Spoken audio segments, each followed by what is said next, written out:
This episode is brought to you by Americas Rehab Campus. Get on the road to recovery with the best rehab in beautiful Arizona. Dial 1-833-272-7342. That's 1-833-ARC-REHAB.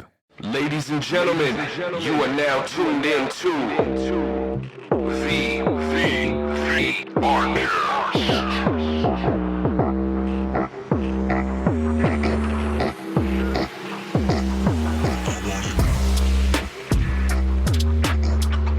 Good afternoon, ladies and gentlemen. Thank you so much for tuning in to the ARCast. My name is Buddha. And I'm Vance. And we are here once again. It's another beautiful day. My brother Vance just pulled up. We had a chance to speak some faith, and it's good energy right now in the room.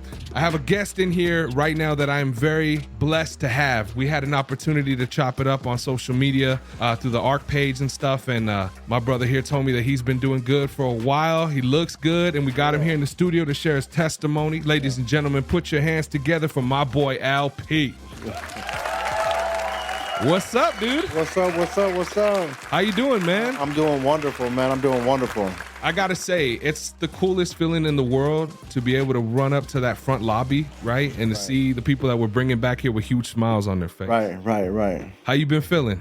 Well, I'm blessed. Honestly, I'm blessed. Every facet of my life, man, has increased, man, since this program and since being in recovery. So, wow.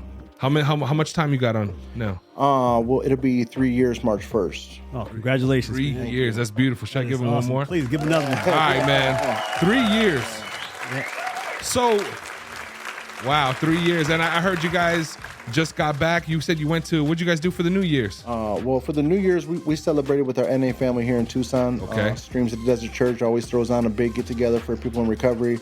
So Christmas, New Year's, all the major holidays, they have meetings every hour on the hour for a whole 24 hours, and they have speakers and food and potluck and a dance. That's cool.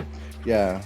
That's cool. I heard it was pretty popping. Oh yeah. That's good, man. And for Christmas, you guys have gone out of town and everything too? Absolutely, yeah. My mom, my family's in Detroit, so we took a trip out there to see my mother. We spent a week out in Detroit.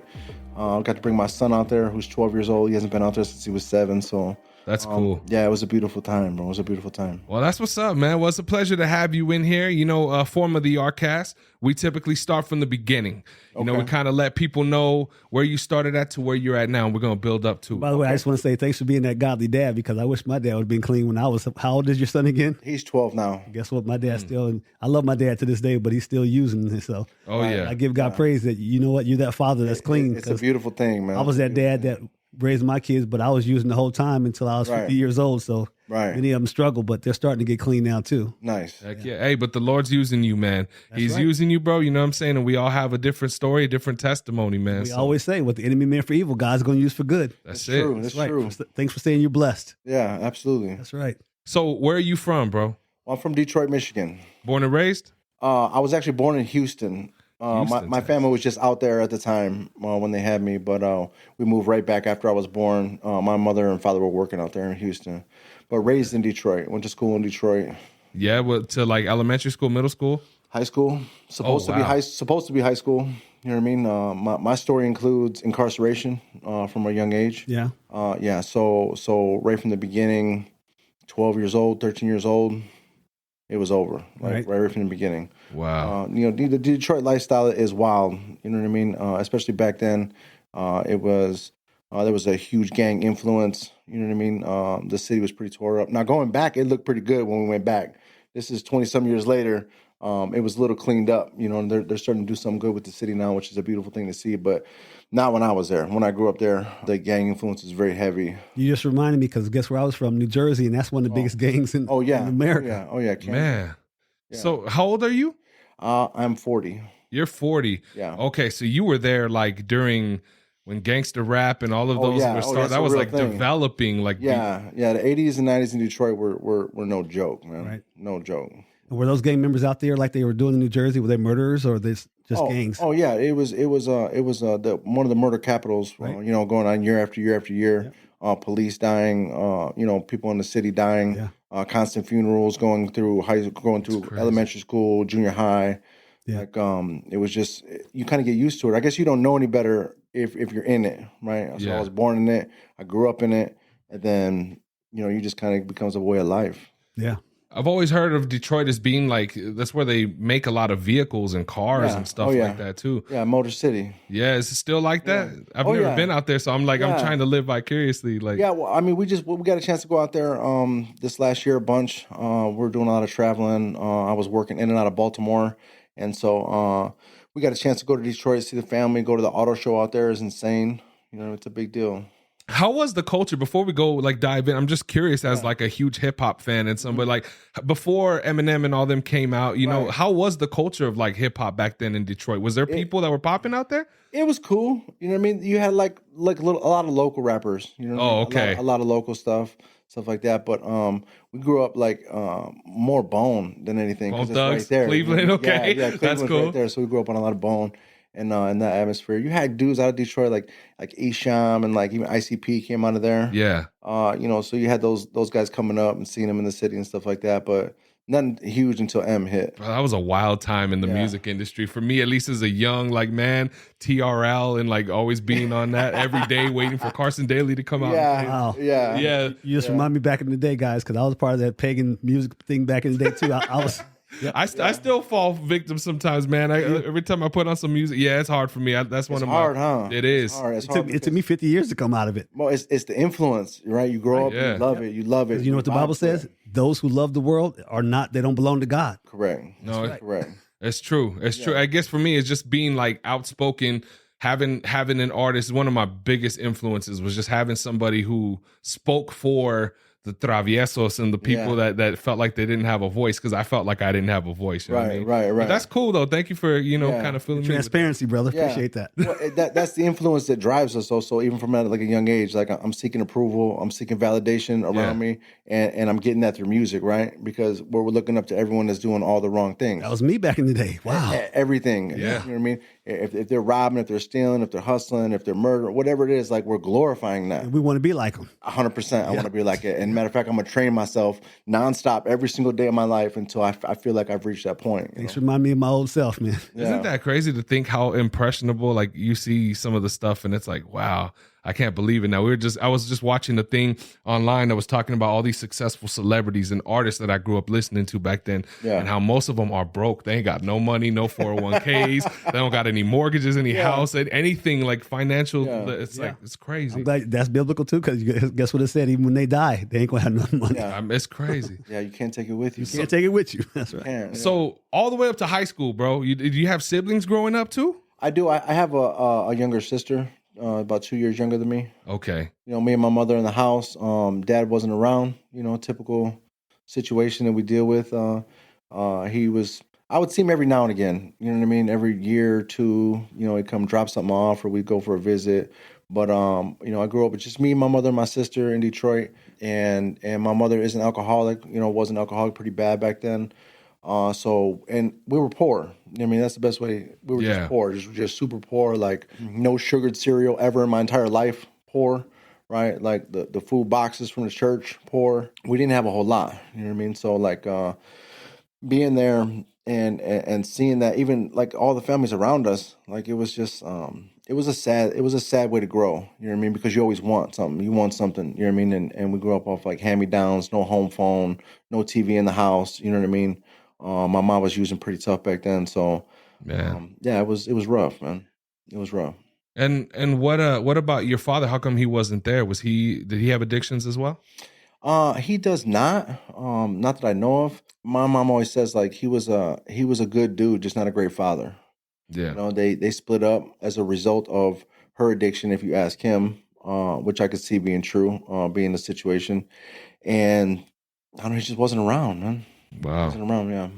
Growing up, you know, how were you in school, dude? Were you a good student? Were you getting into fights, sports, anything like that? I mean, I was a little bit of both, right? So like I had good grades at a young age. I didn't do too much high school out there because I was locked up so early, right? But like the grades, I knew I was smart enough to do it. But it might have been one of them dudes who was too smart where I'm just getting bored, I'm acting out. My head was never in the game. No sports, no nothing like that. Okay. We started gangbanging early, man. Early, like before, like I would say maybe like we first started glorifying it and getting into it maybe like 8 years old. You know, like I was a child. You not even like where I was grown and I thought I was a man. Like, no, you look at me and probably know I was a child, but like coming up in that area with that music and the city, like the way it was, like, I couldn't wait to get into it. I wanted to be a part of it. You know what I mean? So bad from a young age. I glorified it so much that I couldn't wait for the minute that I could get off the stoop and get involved. And it leads me back to like that sense of validation, needing that validation around me. The culture out there, the community is predominantly Black, a lot of Hispanics, a lot of different nationalities and races. You see a lot of Arabics, a lot of Chinese, all of these different things. Not as many white people, and so like I was never a part of from a young age. Never a part of, wasn't part of, or felt safe in myself to be who I was. So 7, 8, 9, 10 years old, those were like, okay, I can get out the house now. Let me show them, what I can do and how I can be an asset to them. Because for me, it was really just trying to get home, right? I had to make it from home to school and back, right? Man. Without getting beat up or jumped or shot or whatever the case may be. And there was a lot of violence out there. And so like I would catch myself doing whatever they wanted me to do, right? Like however you need me, however I could be an asset, which like looking back on it is crazy because this was like, I laugh because I say we always like, I was like the hood's bitch for a little bit, right? Because like anything they wanted from me, I would do it. It didn't matter what it was. If I wanted me to, shoot at this or grab this or hold that or be the accessory, like the fall guy for anything, like I was willing to do that at a young age because I wanted to feel safe. And it wasn't even that I didn't want you to like me. You didn't have to like me. Just don't want to kill me. You just don't want to kill me. And I would do whatever that takes. And thanks for saying, looking back on it is crazy. It's crazy. It is crazy. Because I thought like, oh, I'm calling myself putting in work. Like, what are you talking about? I'm like, oh, I'm the lackey around here. Like, do this, hold that, shoot at that, watch for the police. Like, and this is back when we didn't there wasn't cell phones. We didn't have all that. Like, we were watching for police like with a pager and a payphone. You know what I mean? It set me at the payphone. Like, here's this quarter, man. We'll hit you with the page. Let us know if they pull up. Like, wow. Yeah. Do you think there was a longing too, like having those males in your life, like? I kind of think about it like as a young man who didn't have your father actively in your life. Do you think that kind of filled that void? I'm sure it did. I'm sure it did. Yeah. The like being clean for this amount of time and writing and doing step work and becoming a part of this process of trying to like really gain who I am always goes back to that. It always goes back to just seeking acceptance and validation of others, and especially men, right? Okay. I wanted to feel that. I wanted to feel that love. I wanted to feel that acceptance at a young age that I didn't have. Man. So I noticed you said when it came to high school that you already had a record. Yeah. How old did that start for you? Well, I didn't even hit high school out there. I got locked up when I was, the first time when I was 12 for just a couple months. And then when I was 13 is when I went down. Okay. I went down when I was 13.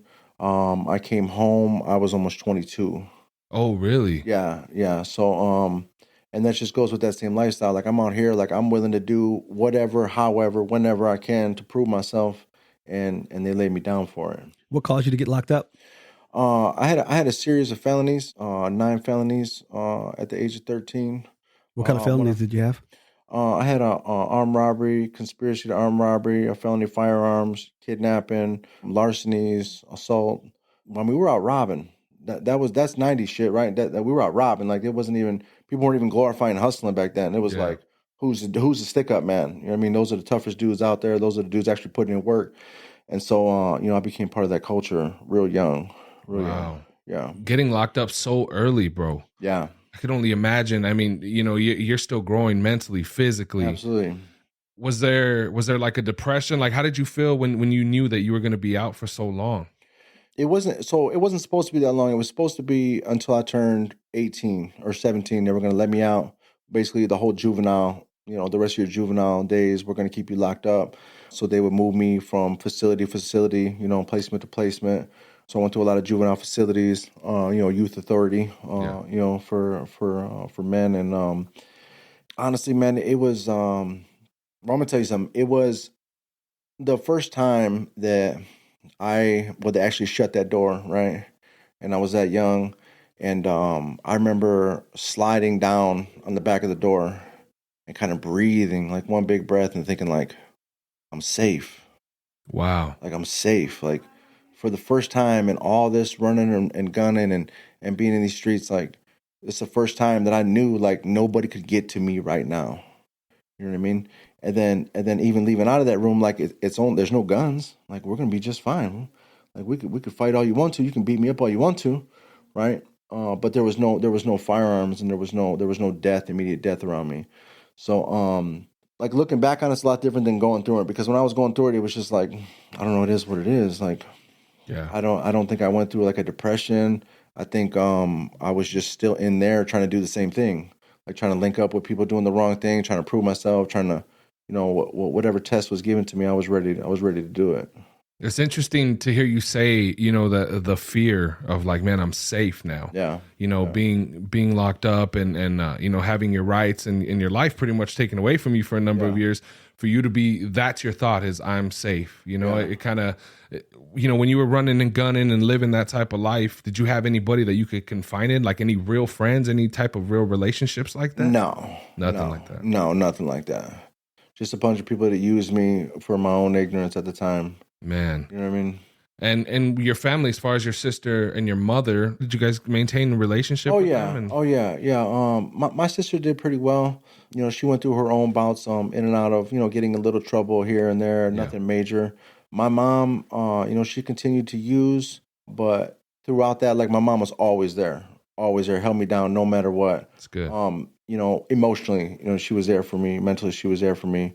And it was a lot of trips. You know what I mean? My mother took a lot of trips, going from this city to that city, or where's he at now, and they'd have to plan whole like little weekends where her and her boyfriend would come out and stay in this, and we'd be in Ionia, Michigan, or we'd be in Jackson, Michigan, or we'd be in Baldwin, Michigan, or because they were always moving me around. And the thing was like I was supposed to just do the juvenile time, but I was wild, man. Buddha, I was wild. Like really? There was no stopping me. Like I was trying to max out everybody at all times. So like with my my original case, I had people that testified against me when I was younger. And so I had like this vendetta in my head the whole time I was there, like, oh, when I get out, I'm going to get him. When I get out, because that's like the code, right? Like, no one's going to tell on us. We're going to, and even if I didn't want to, I was like held to that standard at that point. Like, okay, you bang with us. Like, this is what it is. When you see them, you catch them, make sure you get them. Yeah. And I had an unfortunate night where they let me out, like right before I was about to get out. And I was like about to be 17. They were like, okay, we're going to let you out for the weekends and try to like reintegrate you into the system, get comfortable with being out. And Buddha, I didn't make it 12 hours. 12 hours. They let me out. Within the first 6 hours, right, I had linked up with my people. We had went and found these people that that testified against me, and right away, like, there goes another kidnapping. There goes another. We're doing armed robberies right there while I'm on a juvenile pass from a facility. Okay, so you were still a teenager at this point. I was still a teenager at that point, and they let me out for one weekend pass, and that's all it took, man. Man, I jumped right back out, another slew of felonies. You know what I mean? Another come raid my mother's house, my mother crying, you know what I mean? Man. Cuffed up, one kiss on the cheek. And it's funny because I remember driving and I was sitting in the cop car thinking like, oh, they just got to take me back to the juvenile facility. Like that's where I'm from. That's where I'm doing it. And they were like, oh no, you made the big boys now. So, yeah. So, I always picture that gridiron gang prison scene where they pull up in the bus and you see the tumbleweed. It's all in the middle of nowhere. Yeah, man, that's scary, dude. Yeah. Were you using any type of drugs or alcohol back then when you were a youth? Yeah, we smoked weed. We drank stuff like that. Nothing too excessive. It was really there's a like a stigma behind like growing up in that environment. It's like you don't do this and that, right? Like you don't smoke crack, you don't touch heroin. Like our OGs would have whipped our ass. They would have caught us messing with anything hard. They let us smoke and drink. But I always like, when I'm sharing my story at these facilities and I'm coming to these treatment centers and I'm talking to people, I always try to go back to the undiagnosed addict.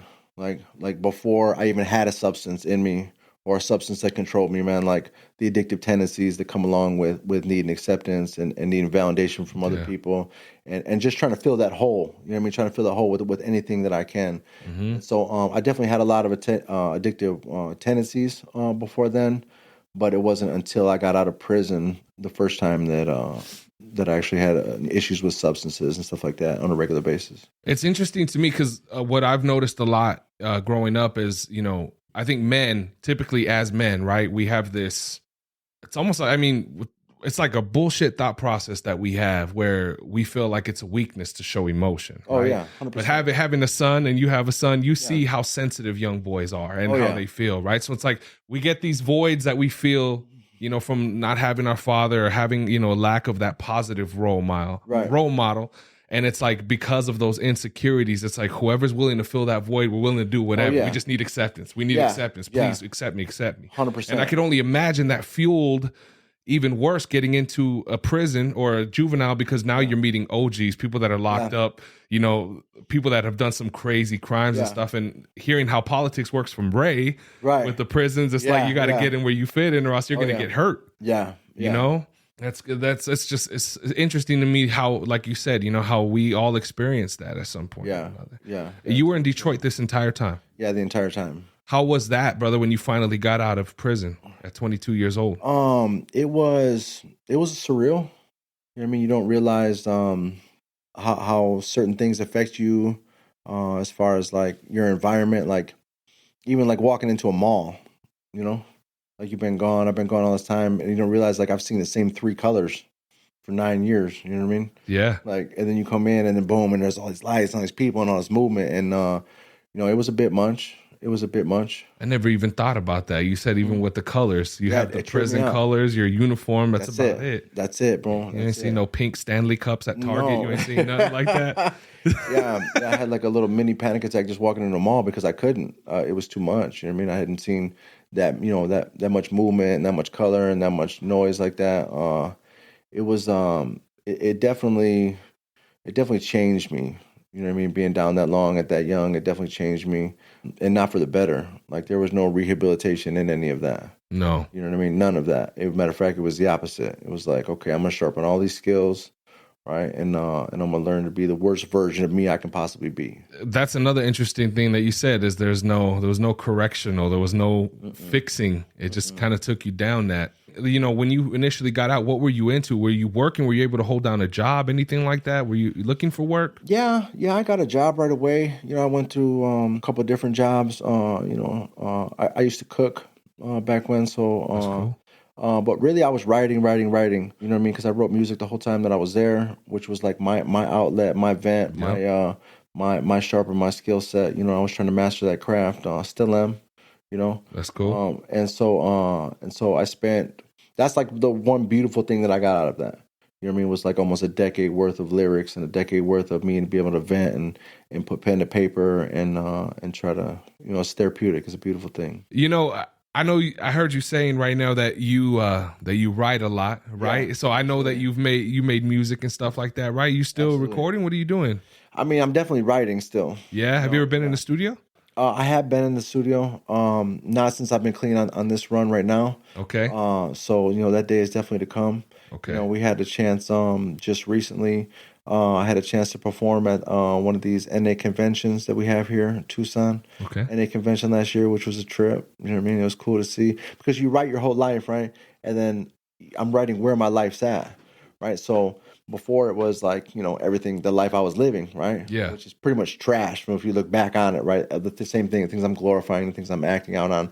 And so it's been very interesting over the last couple of years to hear how my writing has progressed and kind of morphed into like where I'm at right now in recovery and who I'm trying to be. I'm not trying to put you on the spot, but are you down to do something real quick? You down to spit something? All day, bro. Yeah, for sure. Yeah. Hey, dude, please, by all means, I would love for the world to be. I know we did the talent show when you were here, right? Yeah. And you spit some. Is this, I want to see what you got, homie. All right, come on here. I say, out of all the times I've been heartbroken in the past, this would be the first time I let one show her ass.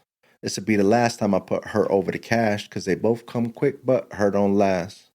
Her ass is fat like a Merlot glass, but them drugs and them lies always equal a crash. I can't hold you down. That's a thing of the past. You should have let us stay friends when you had that pass, but moving on, I'll be the first to admit for years I bullshit, but I'm back on my shit. This 2020 gang got music on the brain, and the tour that stems from it's gonna be insane. That's word to the names on my chest. More love for Mama Wana and more for Jess.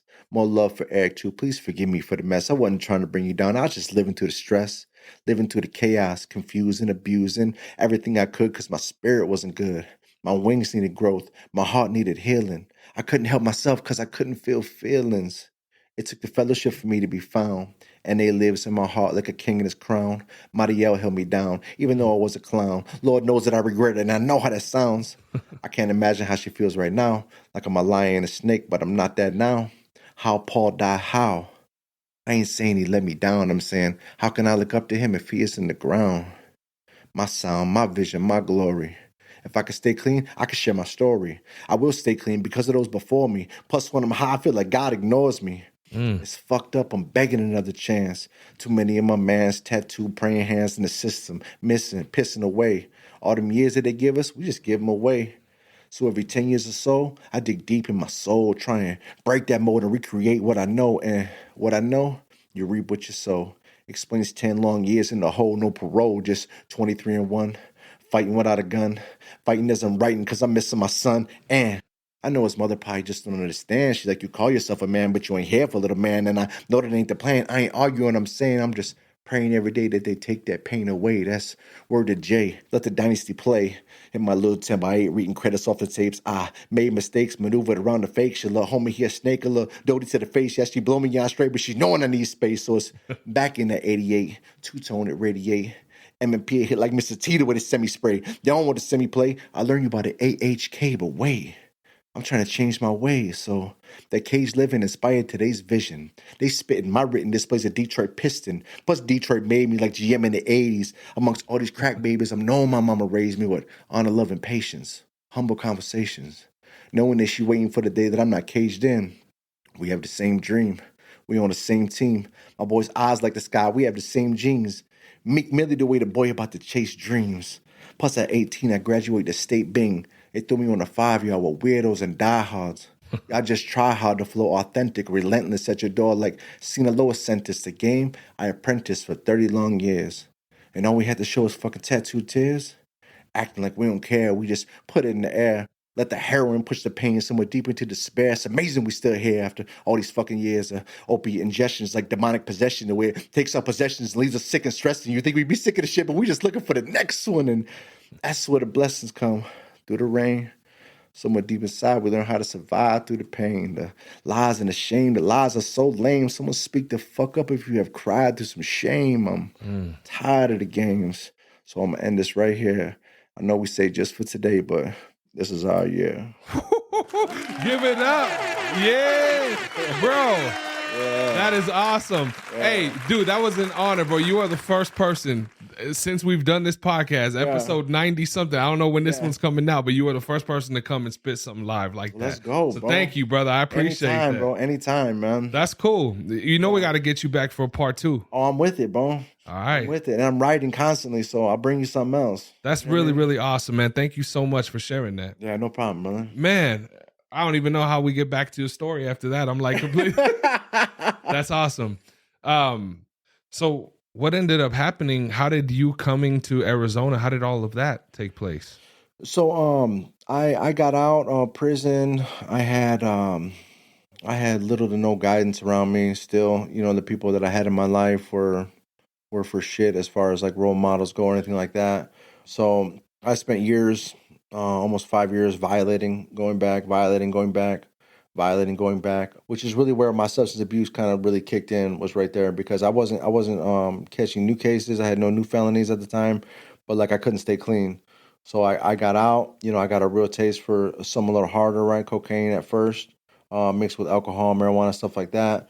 And that's really the first, like the point of like, damn, I'm really powerless, man, because I'm literally going to jail. Where I'm going back to these, there they have like rule violation camps for prisoners, right? TRVs, they call them.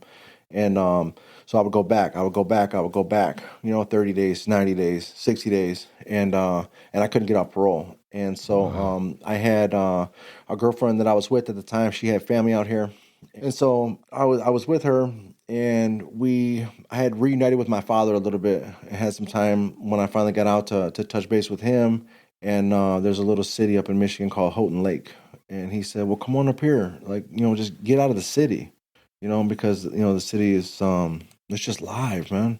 You know what I mean? If you're in that environment and you're in that mental state, like it's hard to just pull back from it when you live inside of it.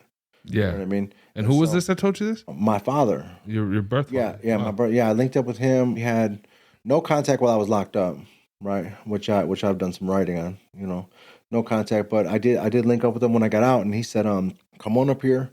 It's just this little lake, one road around the lake community. Come on up here and let's get you off parole. And so I did that. I went up there. I found a job cooking, eventually managing in the restaurant, and I got off parole. So that was cool, right? It was cool. It was it was almost culture shock, because we come from the city, and then all of a sudden, like, we're in this little rinky-dink town. You know what I mean? It was only one road, couple restaurants, and I did that for about 9 or 10 months.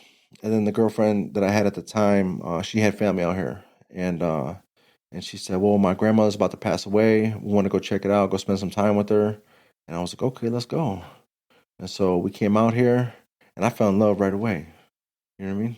Yeah. Like, it's beautiful. Tucson's beautiful. It is. You know what I mean? You got the mountains right here. Everything's nice and cleaned up. Like, wasn't a bunch of abandoned buildings and, like, you know what I mean? Smog. Yeah. On the freeway from all the vehicles. Yeah. Man. Yeah. Okay, so man, that's crazy. So you just walked when you came back from visiting Arizona that time, you just made the decision that you wanted to come I never back. left, bro. You never. Oh wow. I never left, bro. I never left. We came out here to visit. I fell in love with the city right away. Right. It just seemed, and again, this goes back to like that feeling of safety, right?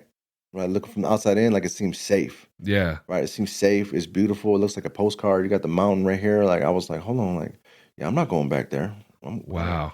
And so right away I found a job, managing a restaurant out here, and and then we moved, man. Family supportive the whole time? Oh yeah. Yeah. Yeah. They were just so happy to see me, working and off of paper for the first time in my life. Like, I know it's hard on them having me year after year after year. I was either on the run or on paper or locked up. Like, so from that moment of 22 to 27, when you said you were in and out, little violations, using and stuff, when you had moved down here, were you sober during that time? So I have back injuries, right? And amidst me being on parole, they put me on these medications, right? Which is a lot of people's story. They're beginning to their opiate use. Starts with pain medication, starts with doctors, and so I was smoking weed, right? And I had the pain pills from the doctors, right? So I would think like, oh, this is manageable, right? Like, this is okay. These are all like things that, no one has a big deal with. And I took that pain medication for years and years, and my tolerance went up. And this was during that, the early 2000s, where this was the epidemic was Oxycontin was big, Percocet was big.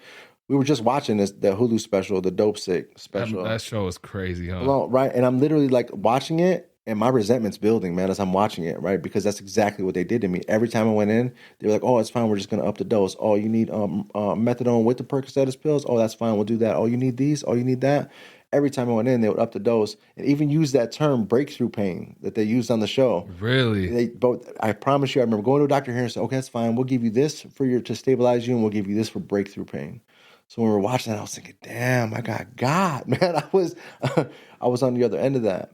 It seems like a lot of the doctors too weren't even aware of what was going on initially. Yeah. Especially back in I think about that little girl, the girl that was working in the mines or working down underground, and all of it's so crazy. He had good intentions giving her that medication. Yeah. You know what I mean? Like, he believed it, and I'm sure that there was a lot of people, on both ends of the spectrum, people that believed it, people that didn't. Either way, it was just all money, man, big money. And so I was part of that. And so by the time I got out here, the girl that I came out here with, we split up. I met my son's mother out here. We got together. I was on a lot of pain medication, like maxed out on absolutely everything you can get. I was working for a company, managing a sales team, and they had me flying in and out from different cities and building teams with them and growing teams with them. And I was in Elko, Nevada when I ran out for that first time. Man. Like, I ran out, like I didn't have any. And I called the doctor and I said, "Hey, I need, all these scripts. Can you send them?" And they said, "No, we can't do that. Like, you're out of state lines. You have to come back to Arizona." And I was like, "What? What do you mean?" Like, and I didn't have I had heard about heroin withdrawal. I had, like, in the movies, seen people in the streets, stuff like that, but had no real clue, like, what I was really in for. I remember, like, I had to get a quick plane ticket to come down here to get the medication. I got the plane ticket. And by that next morning, man, I still to this day that I think that there was probably people on that plane, they were looking at me crazy because I was in there like twitching. I mean, whole body convulsing. Like I couldn't even. Oh, I God, couldn't. that's crazy. Yeah, it was wild. It was wild. That feeling, I that's a very familiar feeling for me. For me, my biggest thing was Adderall, bro. Like, you know, and I remember when I would run out, that paranoia that you get when you just need that refill. Yeah. Like, man, then you finally get it, and then you take the pill, and it's just like you can feel, it's like a false sense of security. Yeah, but, absolutely, you know, bro. You'll get it. They've done tests for people with like opiate addiction where like they don't even have to have it in them. They can just have it in their hand, and their blood pressure, everything's like, okay, we're good. Oh, that's so scary. The mental part behind it. Yeah, that's the truth. He's reminding me of my NFL career because they used to give us different type of drugs too. I bet. I just saw the Any Given Sunday, and they were just giving those drugs like crazy. Oh yeah, buddy. Oh yeah. So that's where it started. That's where the initial, up until this point, like you said, you were smoking weed, you've done little things like that. Had you had any awareness or self-awareness that you were an addict or that you were experiencing withdrawals? Like, was that your first experience with that? That was my first experience with real withdrawal, to realize that like I had to have this at all costs. I literally, I couldn't physically function without it. And I remember like going back to that doctor's office and thinking like this is some bullshit, man. Like you guys failed to inform me that this was going to happen. Like there was no signature, there was no paper, there was no conference, there was no meeting saying, all right, look, we're going to put you on this, right? But if you don't have it, like you're going to die, right? You're going to feel like you're going to die. Like that was never mentioned to me throughout any of the process. On the contrary, it was like, okay, this is my medical professional, right? This is the person I'm entrusting with my health and my life. Like you are my go-to, right? You guide me, show me what I need. And they're like, you need this, take this. Oh, that's all right, cool. Crazy. It sucks. It's a key thing that he said is trust. You're trusting this person. Yeah. You know, you're the person who went to school for 20 years after high school. Like, I trust that you know what you're giving me. Correct. Just to know that it's hurting you even more. That's one of the things that I've been noticing a lot more with people nowadays. Yeah, that whole day and age of the medication and all the abuse and the doctors and that epidemic, I was definitely a part of that. You know, not knowing and not realizing until it was too late. You know, because by the time I realized that something was happening, I was literally maxed out on everything that you could possibly get. You know what's crazy is I had just heard somebody say this. This is not for me, but they had said as a world right now, or as a country specifically, we are the most anxious we've ever been. Mm-hmm. We are the most depressed we've ever been. Yet they're prescribing more anxiety medications than they ever have. And they're prescribing more depression meds than they ever have. Yeah. At one point, wouldn't you think at some point that those numbers would lower? No. You know, if they were really helping people with their depression and their anxiety. That's that big pharma, bro. It's scary, bro. It is scary, man. That's scary. It is scary. Which brings us to our sponsor. And I'm just playing. Okay. Big pharma. No, I'm just playing. So, all right, man. So you came down here. You never left. Yeah. At what point did the opiate usage and all this stuff become like a hindrance to you where you were unable to keep your job and things like that? Is that what was slowly on the horizon after that? Oh yeah. It was a matter of time. And I feel like that's just opiates in general. Like it's a trap. It's a trap. Like you're going to build a tolerance, right? You're going to build a physical addiction to a dependency on it, regardless. So it's scary, man, is what it is. And I, like a lot of people that I know, you know, I got to that point where one day where I just ran out. You know, I was back in Tucson. I was working.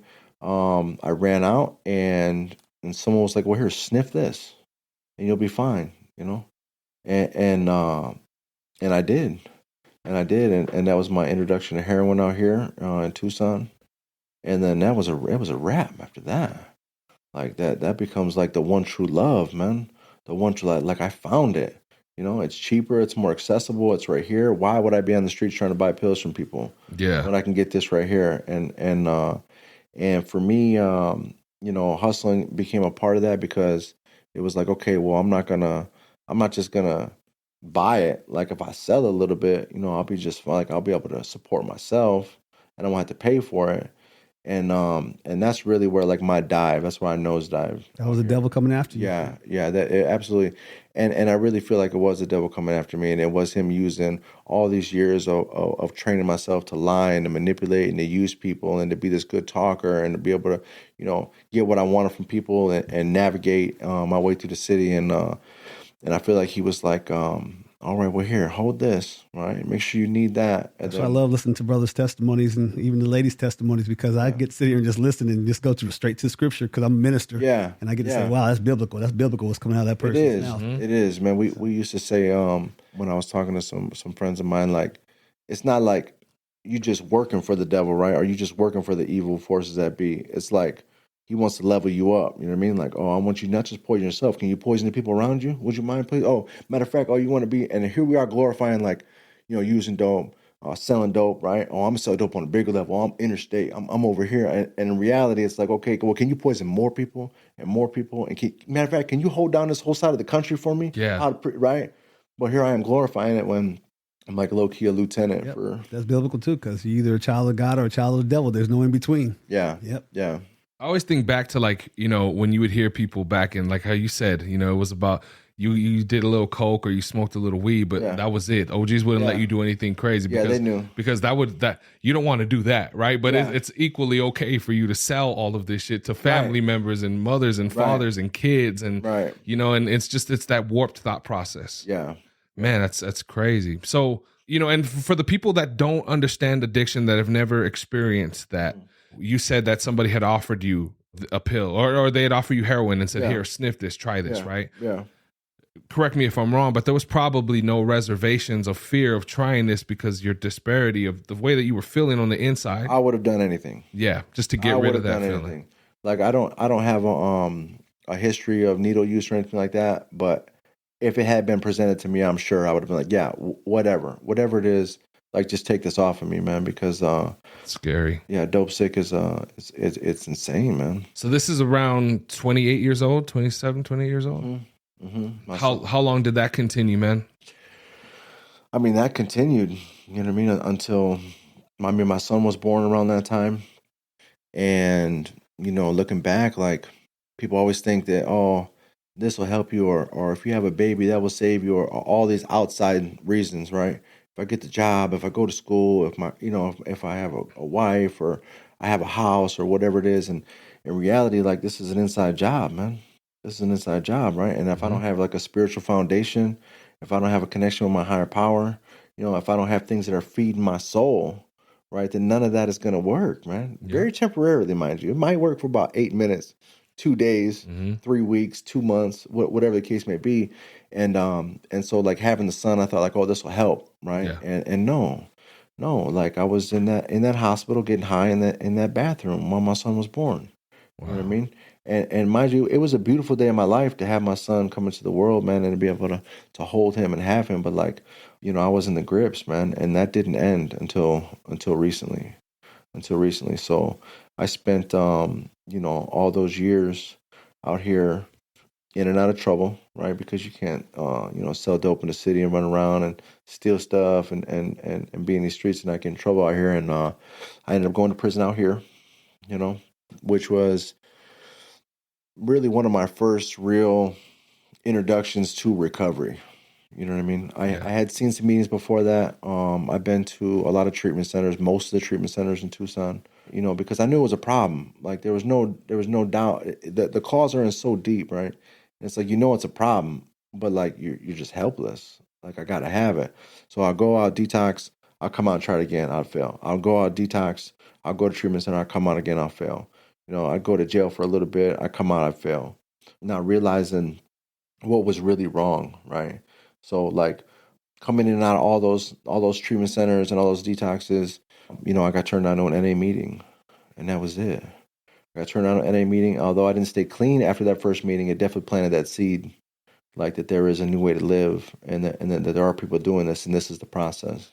My question is, you said that you were in and out of these different treatment facilities. You get out, you do good for a second, maybe 8 minutes, and then you fail, right?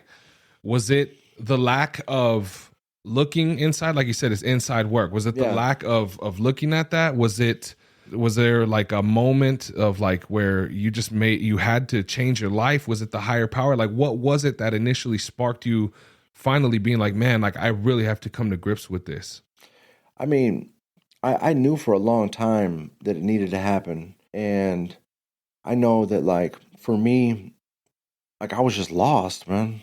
I was lost. And it took multiple treatment centers, multiple incarcerations, like, it all led me up to one single point in my life, man, where like, on this last one, like I say, I had some experience with recovery in the past. I went to prison out here. I did 2.5 years out here in prison, and I was clean the whole time I was in prison out there in here. And I got a sponsor, and I started writing, and I started doing some real work, right? And I got out. I followed none of the suggestions that were given to me, right? And I abused it again. But once I did have that moment, like you were talking about, like what you're asking about, there was a moment right here in what was when I got clean right now. You know what I mean? Where I have eight felony convictions as an adult, and I was out here running and gunning. You know what I mean? Stolen car, possession of fentanyl, stuff like that. Oh man! And just sitting in that in that room, being locked up again, and thinking like, damn, what am I doing, man? Like, I know there's a better way. I didn't know I didn't know what it really took. You know what I mean? Like, and so like my recovery journey always resorts to the NA program. That's my journey. And I know there's a lot of different ways to go about that. There's a lot of different ways to gain spirituality and to begin healing. And some people through therapy and through the gospel and through, many different avenues. For me, NA is what worked. NA is what actually worked. And so, like being in that cell once again, man, after all these years, after all these times trying, after all these times failing and going back and going back and going back, I found myself sitting in that cell just broken, man, just broken, like almost suicidal to the point broken, like I had no fight left in me, man. I had no fight left in me. Here I was, dope sick again, sitting in a cell, wondering like how many this time. How many? Like, I don't know how many. I wanted to go. I was contemplating going to trial with this case. Once you have that much on your background, they give you the guidelines, and they told me 9.5 to 22. Jeez, So they told me with a 17-year presumptive, and I said, maybe we're not going to trial. like I'll plead out, And so I spent about almost a year in the county jail here. And in that county jail, when I first got there, I was super sick. They send you to a special pod. People are all detoxing. I got into a whole issue with this guy in the room that I was with. And so they pulled me out the cell. They put me in another room. I got in the other room. There was nothing in the room. No mattress, no Bible, nothing. And there was an NA basic text sitting right there. Wow. As if God couldn't have pulled me out of all of this chaos and all of this distraction in my life and put me in this little box with this book and said, pay attention, pay attention. And I knew right then, like, all this, why me? And what do I do? And, all these foxhole prayers that pop up and it was right in front of me, man. It was like, you got to get connected, man. You got to get connected, man. And you got some healing and some writing to do. And you got to get that, establish that connection, man, because all of this, me acting out, especially over these last 10 years of being in and out of jail and in and out of treatment centers, I've been here to this facility, I don't even know how many times. I know I've been kicked out 3 times. I know that, right? I did graduate from here on this last run, man. So I have a lot of respect and a lot of love for the facility and for the people here, helping to show people a new way to life.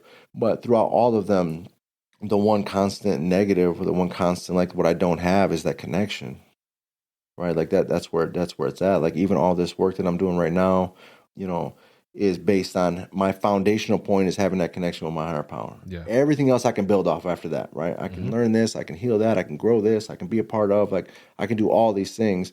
And I just didn't have that connection, man. And I remember when I was going to get out of jail on this one, I ended up getting a probation sentence on this one.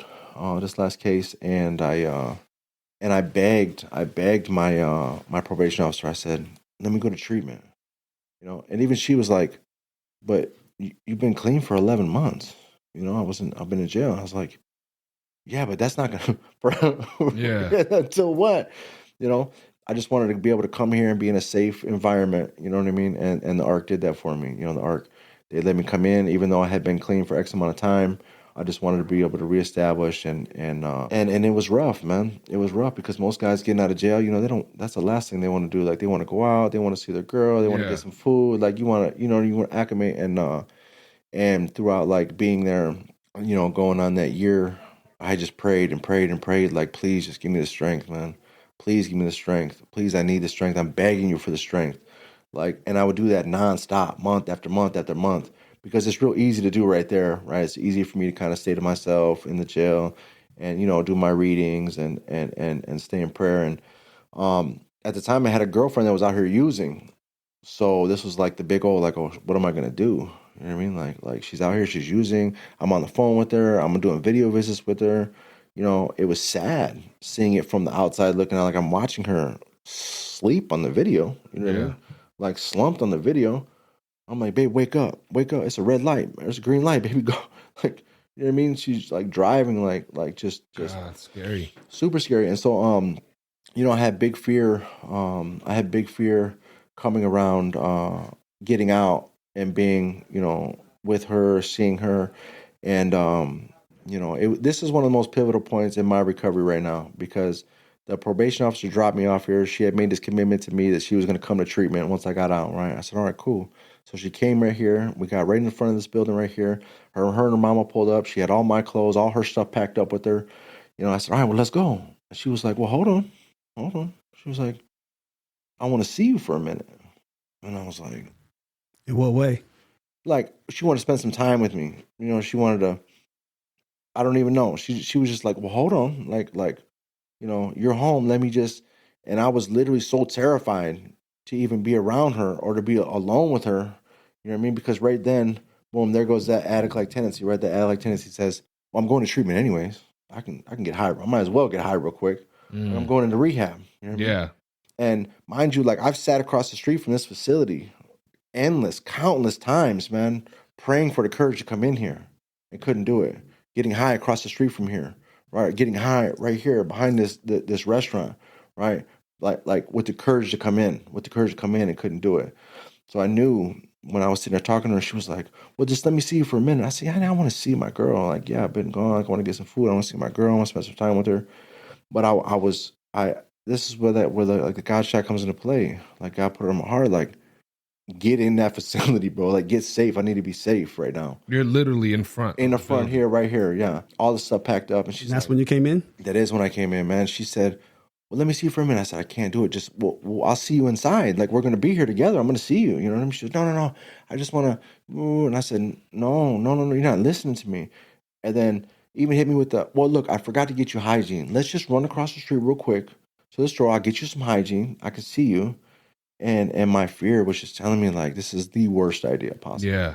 The worst idea possible. Like, I'm going to take one hit, and then it's over, man. I'm back on the run. Jeez. I'm back looking at all this time.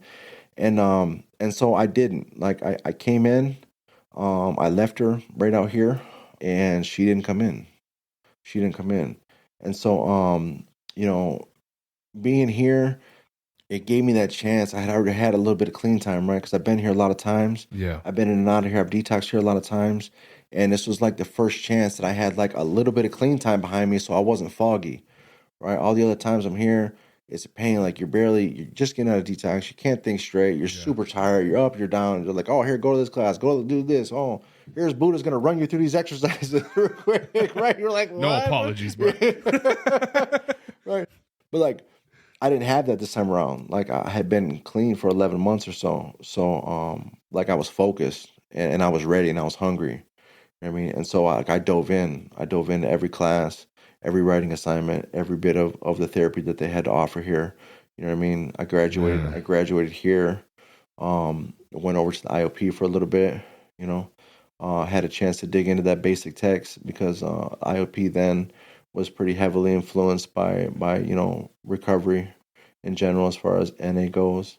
And it's crazy because that's the whole, like, that's the background, but it really feels like that's the beginning. Really? You know what I mean? Like, yeah, absolutely. Like, that's the beginning, man, because it's from there that everything's happened, man. So it's almost like, it's like you're procrastinating to start this race, and you've gotten ready to start this race, this 5K numerous times. You stand there, but then you're like, no, I'm dipping. So this is the beginning of the race. You finally crossed the start line, and now you're in it. The issue is that I'm ill-equipped, bro. When I'm living like on my will, right? I'm ill-equipped right from the beginning. Right? I'm ill-equipped. Like, so we say it all the time. Like, I feel like I'm in the game, right? It's the fourth quarter. Okay. I've been training and practicing my whole life to be this bullshit pretend, like all these masks, all this manipulation, all these lies, all this like who I think I'm supposed to be or act like, right? I feel like I'm in the fourth quarter and the coach looks over and says, well, you got the wrong playbook, man.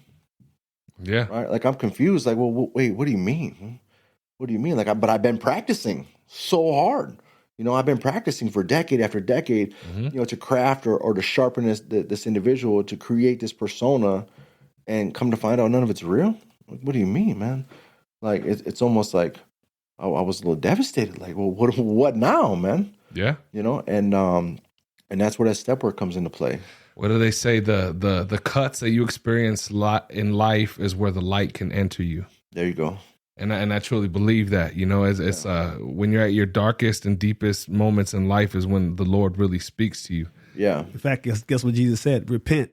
Do you guys know what the Greek word repentance means? It means a change of mind. And that's why when I first got clean, I promised God I was never going to use it again because I just want to follow him. Yeah. Yep. Yeah. That's why I've been clean for 10 years, but I tell everybody just one day at a time because the devil will always prowling around looking for someone to make relapse. Yeah. Yeah, that's true. But he says, those who belong to me, obey me. Otherwise, they don't belong to me. They're liars. That's the reason why I ain't never using it again. Yeah. That's awesome. So what would you say is the right amount of time that a person should have under their belt? Like, because I mean, I think you hit on a valid point where you said, you had a little bit of time already, which is honestly probably one of the biggest reasons why you were able to make that decision of like, I am not going to go with you. Yeah. Had it been a week's time versus months, you know what I'm saying? Yeah, like, no doubt. I would have been running quick. How much time do you think it was until you really felt like you were able to see clearly that veil had been lifted, the fog was cleared out? I don't know, man. I really don't. Man. I don't. I know that even in that moment, like where I knew I had to make this decision, like God did for me what I couldn't do for myself. Amen. Because I was still very sick mentally, spiritually, right? I was still very sick. I had just enough faith to put one foot in front of the other and walk in here, right? But I was still extremely sick, man. And I struggled with that connection for some time. Right, I struggle with that connection, trying to find that connection back. In recovery, man, they'll say this is you're always seeking an outside solution for an inside problem. And so even we get here, and then what do we want? I want all the snacks, right? I want all the cigarettes. I want all the attention from the girls. I want, right? Yeah. But it's the same thing, right? I'm not using, but I'm using. You know what I mean? Yep. I'm using, man. And so I made like a very conscious decision in my mind that I wasn't going to have this contact with women while I was here, right? And I was going to focus on me for the first time in my life, and that I deserved that, and then my son deserved that, and my mother deserved that, and I put forth that effort to seek that contact out because it was just broken, man. It was broken. Every time I'm acting out on any of these defects, anytime I'm searching for some outside of myself that to heal what's inside, like it's not going to work, man. It just doesn't. It just doesn't. So it doesn't matter how much food I eat, how much I smoke, and then I vape, and then I smoke again, right? And then I eat something else, and then I binge watch something on Netflix, and then I at the time I had no girlfriend. I'm talking to every girl I could on the phone, texting back and forth. Like, it doesn't matter how much I try to fill that. Like, it's just not going to work. Mm-hmm. And it's so cliche, right? You hear that a lot. Like, oh, they're trying to fill this God-sized hole in their heart. Blah, blah, blah. And it's crazy because all these cliches coming up, like, they're all true. Like, it's a reason they're a cliche. Yeah. There's a reason that they keep saying them over and over and over and over, man. It's because they're hoping that sometime it'll seep in. And for me, getting out of the IOP here, and I was eager to plug back in with the NA community, because I knew that they had something going on. You know what I mean? I knew that there was hope there. I knew that there was people that were connected there, people that were, not just taking care of themselves, but were of service to others, man, and becoming better people and growing a community of better people. And so I did just that. We went right to I went right to a meeting I share where I was at. I was open. I was honest with people, and I let them know, like, look, I've got this amount of time right now, but like, I don't know what I'm doing. You know what I mean? I don't know what I'm doing, and I need guidance. And and it was a beautiful thing because it's about the time that Natalie and I were actually in IOP together out here, right? Stayed just friends for about a year or so after that, after getting IOP, but we were over there together, and when I called her, connected with her, she was like, "Well, I'm just going to meetings," and I was like, "Okay, let's do that."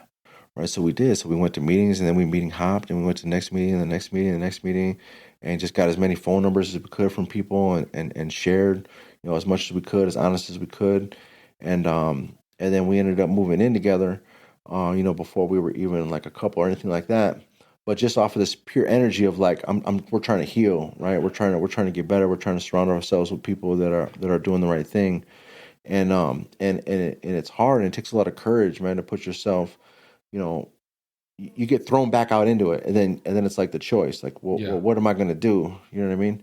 And like for me personally, if I'm not all the way on this side, I'm all the way on that side. Mm-hmm. Like I don't have, there's no gray area. You know what I mean? There's not a whole lot of fence for me to ride, man. Like we're either going to Mexico, okay, Yeah, right, and we're gonna do this the raw way, or I'm gonna be like I am, doing like things the right way. correct. I'm gonna be here. Yeah, no, I agree. You can't play on both sides of the Yeah. fence.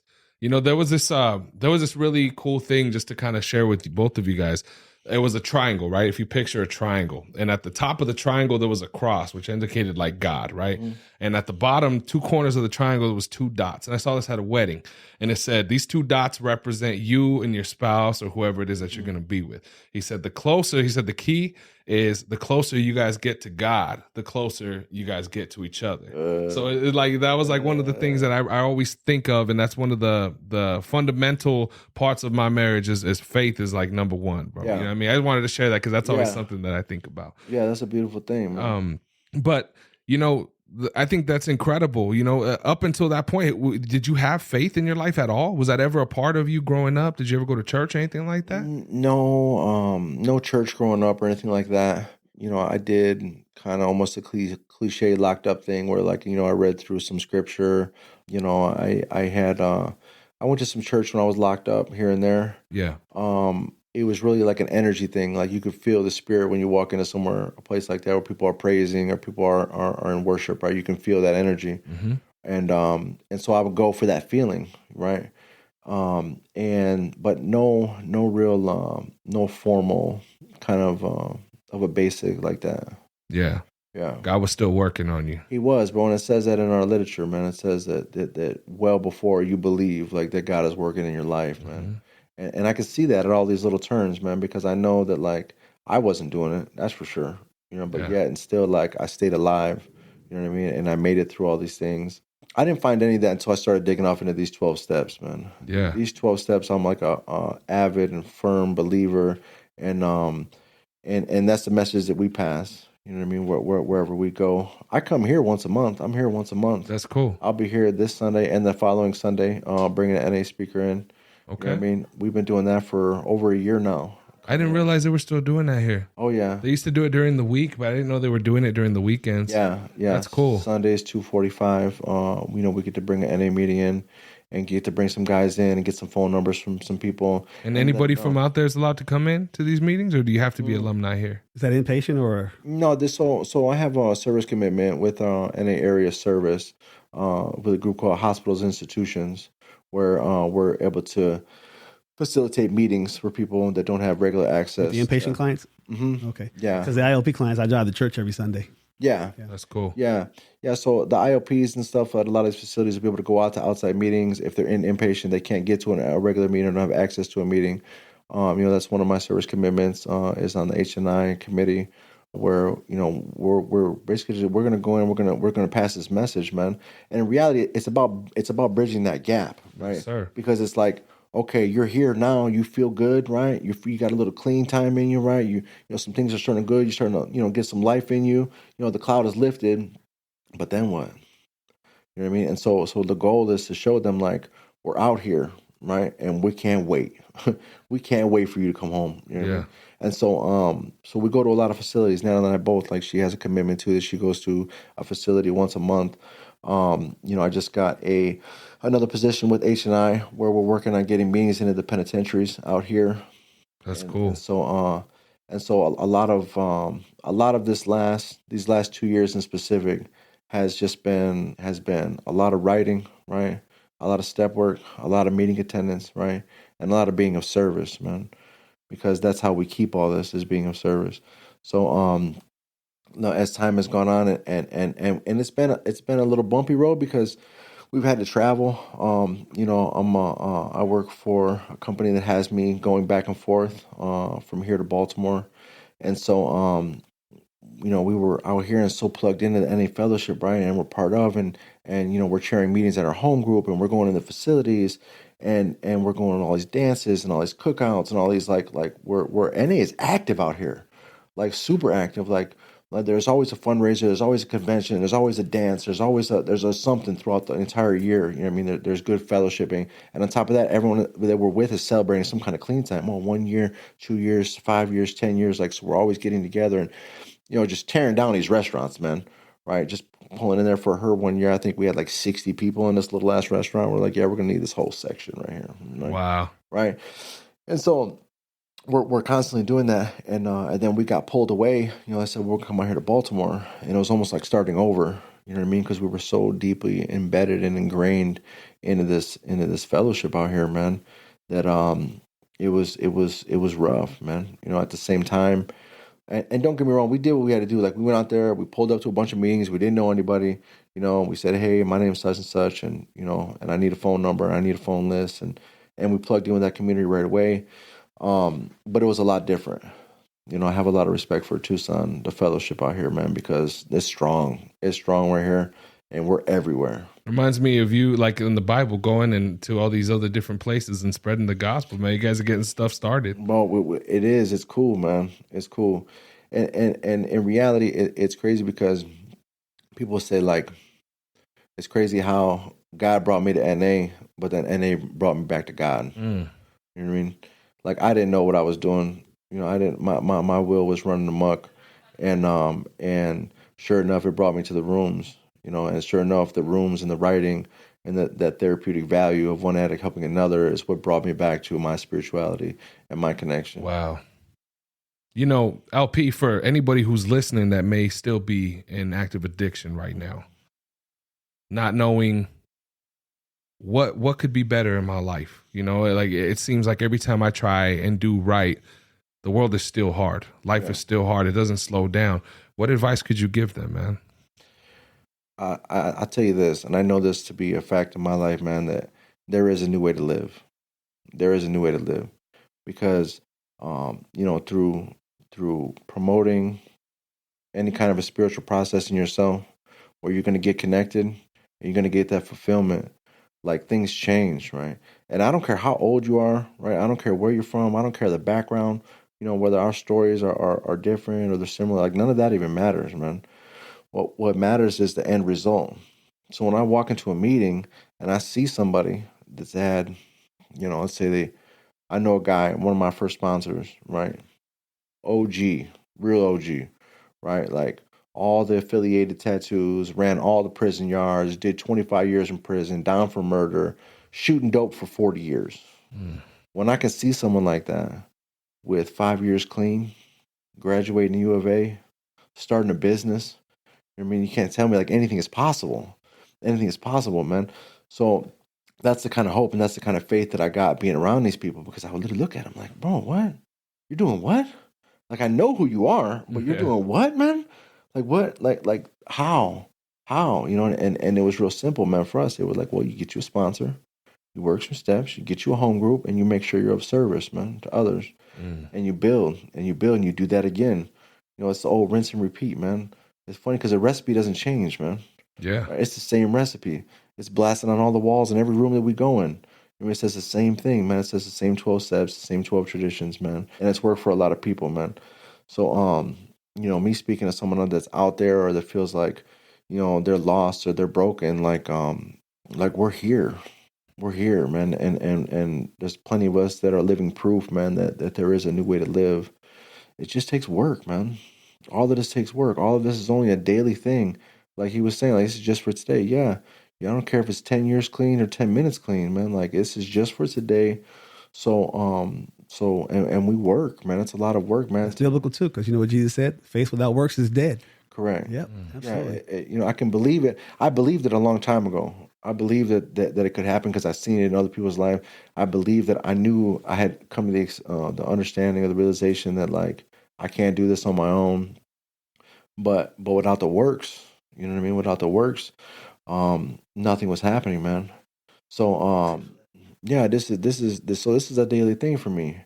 Like, Well, I'm glad you said that too. Guess what? You just came out of my head when you were saying it. Same thing. Yeah, this is a daily, thing. So I appreciate your ministry, man. Help 100%, 100%, 100%. 100%. In fact, what did Jesus say? Those who do not profess me before others, I won't profess for my Father in heaven. Right. Yep.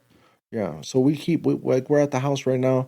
I have all of my literature, all of my books, all of my writings, all of my just for today, my readings. Right. My contact is on the table, open. So when I wake up, I get right to it. First thing. Like, let me breathe. Let me pray. Right. Let me ask for God's will in my life today. Right. And then honestly, like, let me brainwash myself right from the first minute. Like, let me fully envelop in what's in front of me, man, because I know where my will leads me.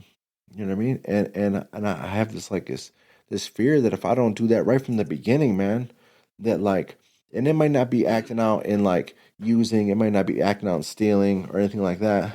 But Lord knows that if I'm not careful, like, oh, here comes that pride real quick. Oh, here comes that ego real quick. Right.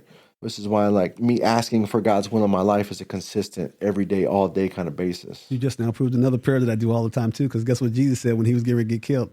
Not my will, let your will be done. And there it is, man. That's right. Yeah, my will has never worked for me. Mine either. That's why I said, let your will be done. Yeah. Yep. Yeah. Wow. So that's what we do, man. That's where we're at out here. Like, amen. And that's for the ups and the downs. You know, that's the life on life's terms. When we were out in Baltimore, man, we got a call that my mother was diagnosed with cancer. She's right there in Detroit, right? Well, she's doing a lot better now, right? She went through some treatment and it looks pretty good right now. You know, we'll have to see how that plays out. But you know, right away it's like, okay, well, what do we do? Okay, well, we drive there. You know, I asked Natalie, I said, how many speaker tapes does it take to get to Detroit? Right? Because I'm a huge NA speaker online dude, right? I need the message, man. Yeah. I need the inspiration at all times, right? And she said 8. And I said, all right, let's go. So we drove out there. And for the first time, like, I was able to be there for her. And I did that for about 6 weeks, man. I went back and forth from Baltimore to Detroit. I go out there for 3 days, 4 days, take her to her treatments, make sure she had everything she needed in the house. I come back, I work in Baltimore for a couple of days. I'd fly back out there. We flew back and forth for about 6 weeks, man. Right? And it's crazy because wherever you go, like, boom, there was fellowship there, right? We had people in Baltimore and NA fellowship out there that were supporting us and were there to listen to us and talk to us and hear us share, right? And boom, we went to Detroit, same thing. Here I am, 2,000 miles away from home, you know, in this church basement, you know, with 5 dudes I've never met in my entire life, man. And they loved on me like nobody's ever loved on me, bro. Man. Like, we're here for you, right? You're doing the right thing. You're in a meeting. You're sharing about it. You're praying about it, right? Now you just got to put one foot in front of the other and get it done. And we did that. It's been a beautiful process, man, to see how the fellowship, how we're everywhere, and the direction that the fellowship has on us. Yeah. That's great. And, you know, how have all of the relationships in your life changed, man, since that? Remember, we went out there to visit family, and it's like they're meeting a brand new person. I bet. That's great. Literally. That's cool. Literally, like, they didn't even know what to do. They kept saying, who is this? Right? Like, what are you talking about, right? My mom's going through her treatments, this and that, and I was very protective over my mother and my sister, you could say, at the least. I was very protective. I was part psychopath at the time, so, like, anybody could get it at the time, like, back when. And so, like, even coming out there and having conversations with them where, like, my mom was like, oh, they're not giving me my medication. I said, what's the doctor's number? She said, oh, no, hold on, right? She said, hold on, right? Hold on. I said, no. Blood pressure? No. Yeah. I said, no, it's cool. Like, it took some time. For them to realize. But after that, it was just all gratitude, man. It was all gratitude for them to see that I'm just not that person that they knew, not even a little bit. And that goes for, you know, all of my family.